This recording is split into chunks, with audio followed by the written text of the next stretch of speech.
парвозҳои мустақими мусофирбарӣ байни Душанбеву Пекин ифтитоҳ шуданд. Байни шаҳри Душанбеи Ҷумҳурии Тоҷикистон ва шаҳри Пекини Ҷумҳурии мардумии Чин парвозҳои мустақими мусофирбарӣ ифтитоҳ гардиданд.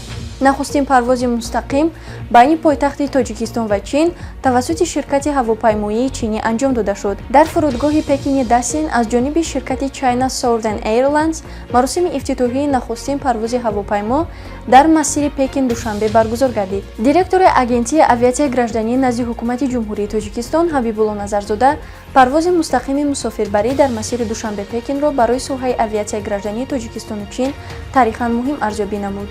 Ин масир на танҳо василаи ҳамлу нақби байни ду давлат, балки рамзи таҳкими равобити дуҷониба, ҳамкории созанда ва эҳтироми мутақобилаи кишварҳои мо мебошад, гуфт ӯ.